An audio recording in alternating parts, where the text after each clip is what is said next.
to The Economy magazine at I-24 News, where we provide a daily view on the world markets and the global economy. I'm Natalie Ehrlich. On today's show, Britain contemplates leaving the EU ahead of its 2017 referendum. Cameron sent a letter outlining his country's concerns and hints he rules nothing out with regards to the European project. And alternative energy takes the spotlight at the Fuel Choices Conference in Tel Aviv. Bigwigs from around the world, including the U.S. Transportation Secretary, gather in Habima Square to explore innovative ways to wean the world of its dependence on oil. Our very own Daniel Roth reports from the event.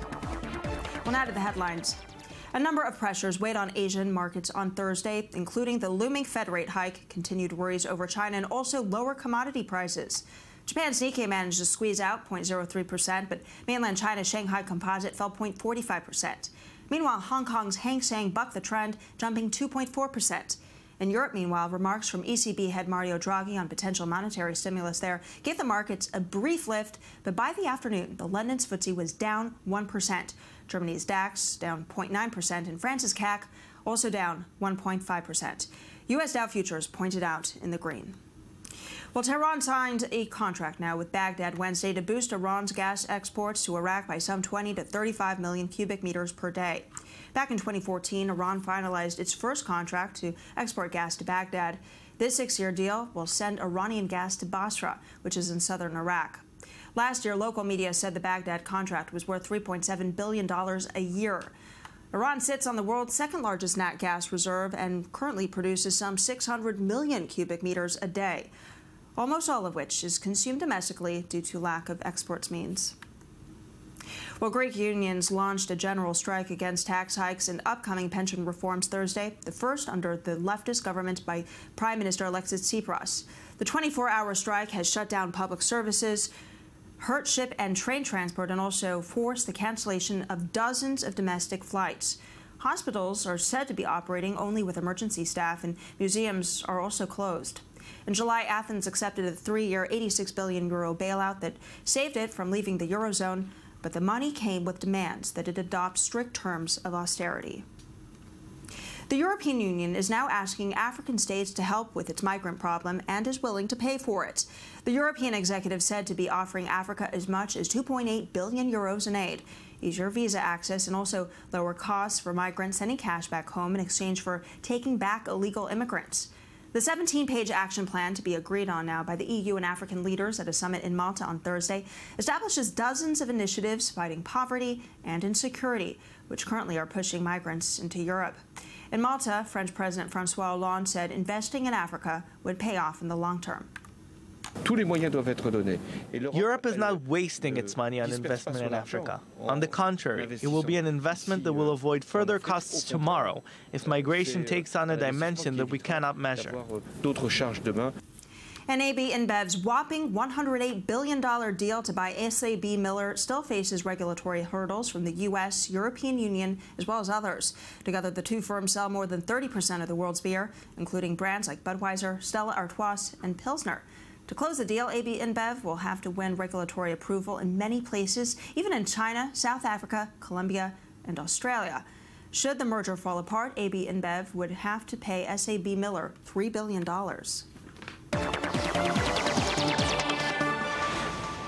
And Britain could be looking at a Brexit in the not-so-distant future. Here's more.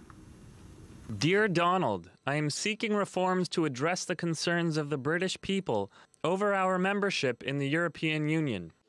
These are the first words of the letter sent on Tuesday by David Cameron to Donald Tusk, President of the European Council.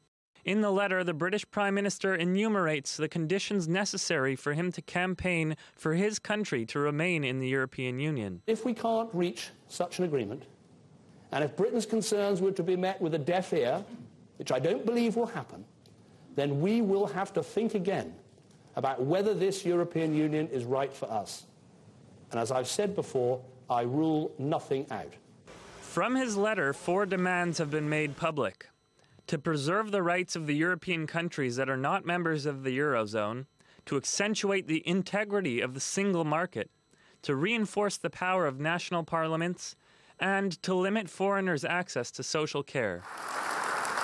German Chancellor Angela Merkel declared that she believed an agreement could be reached and assured that London's legitimate demands had found a sympathetic ear in Berlin.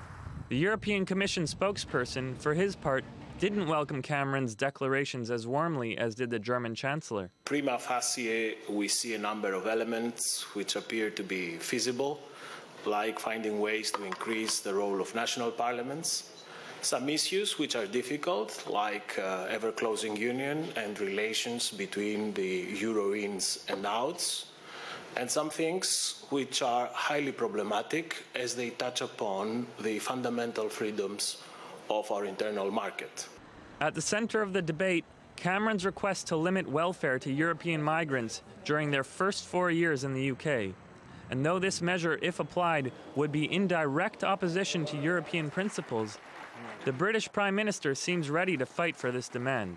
So I say to my European counterparts with whom I'm negotiating, this is our only chance to get this right, for Britain and for the whole European Union. With 45% of the country's exports aimed at Europe, only one thing is certain: a Brexit would be a financial setback for Britain and a disaster for the European project. Shifting gears a bit, on set now to discuss the outlook on hedge funds. We are joined by Jordana Mosseri, Managing Director, Hedge Fund Advisory at Clarity Capital. Thanks as ever for being with us. Thank you for inviting me. Well, with a number of asset classes now suffering, what's the outlook on hedge funds? Yes, hedge funds are, as you know, they are investing in normal traditional markets, so they have natural exposure to equity, fixed income, commodities, currency, etc. The third quarter has been difficult for hedge fund too, as well as market, and mainly by the uncertainty in the U.S. market, interest rate rise, China's slowing economy, deflation, and of course slump of commodity prices. So very, very tough environment, and so also hedge fund experienced one of the most difficult quarter since 2008. The good point is that despite the fact they lost performance during the third quarter, overall year-to-date they are making money, and so they are on average on the same level as broad indexes and as well equity and fixed income. So the asset class in general is performing, despite the fact it has been under pressure in the third quarter. Well, what about all the volatility that we've seen in the markets? What impact does that have on hedge funds? Usually speaking, hedge funds, they like volatility, especially because they have a long book and a short book. So the short book tend to make money when the volatility rise. So when there is a volatility, stock markets are going down, and hedge funds are making money from the short book. However, as we experience that markets are going up and down, it's very difficult for portfolio managers to accordingly manage the portfolio and assess the risk. So when there is a long-term volatility perspective, so hedge fund make more money, while when there's a lot of choppiness, hedge fund also experience some difficulties. All right, well, going forward now, how are these hedge fund managers positioning their portfolios? So, for example, October has been a spectacular month for equity and less so spectacular for a hedge fund. Why? Because the exposure of the hedge fund manager is more to conservative type of sectors. So, for example, in October, materials, industrial, energy went very, very well, where hedge funds tend to be more conservative. They are more exposed to consumer discretionary and healthcare. So it tends to be more conservative in generally and risk control overall, because there is a lot of uncertainty today. All right. Well, what is the case for investors to place their money here?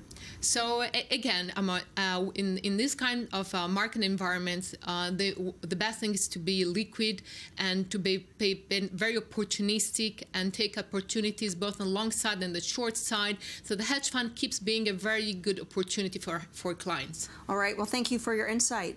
Very much appreciate it. Thank you. Moving on now, this year's Fuel Choices Summit in Tel Aviv drew much attention from all over the world, and our Daniel Roth reported from the event. In a region whose long history of violence has been fueled by oil, Israel has set out to build a forum for R&D into alternative fuels. The Fuel Choices Initiative is an Israeli government project aimed at seeking out alternatives to oil over 10 years, specifically in the realm of transportation. And this year, the Fuel Choices Summit was drawing attention from all around the world. So we have here people all the way from Japan to Canada, Brazil, Mexico. And we have here experts, researchers, entrepreneurs, governments, NGOs. can your product go? Or the conversation was a draw for U.S. Secretary for the Department of Transportation, Anthony Fox, who sees this as an inspirational forum. There's so many great ideas that we're seeing here, whether they're ideas of alternative fuel inputs into automobiles, or even saw a new wheel. Everybody says don't reinvent the wheel, but actually someone did.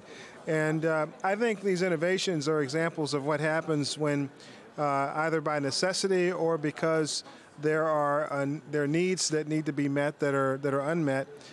Individuals have the ability to come up with great ideas. The conversations ran from topics such as the ecosystem of energy and mobility to emerging technologies and new business models, and provided ample space for networking. The EcoMotion is a community for smart transportation. Our goal is to connect all the people in Israel and also bring people from around the world to connect around smart transportation. The gathering at Tel Aviv's centrally located and recently renovated National Habima Theater wasn't just discussion, though.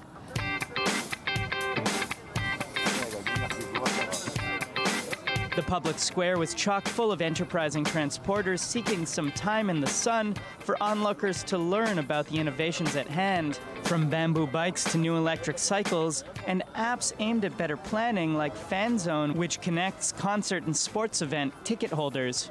We significantly reduce traffic congestion. It means that there are less cars, less pollution. More people have a more fun way to get to the event. It means that more people are coming, but there is a lot less traffic on the way there. So that's our little contribution. Importantly, the Fuel Choices Initiative is a public venture aimed at cutting Israeli oil use by 60% over the next decade. It's a lofty goal, according to everyone involved, but the Minister of Environmental Protection says it's an important one. As a government, we set up new targets to reduce the pollution in Israel and the greenhouse gas emissions as part of, the UN convention on December. And we set up targets that are not easy to meet with, but we believe that due to technology changes, we are going to do it. At a time of great environmental risk and opportunity, this summit is bringing together new wheels, new fuels, and new ideas. This is Daniel Roth for I-24 News in Tel Aviv. And now for insight on the report, we have Daniel Roth in studio. Thanks as ever for being with us. So what were the highlights for you? Well, so on one side, this was a conference about networking, talking.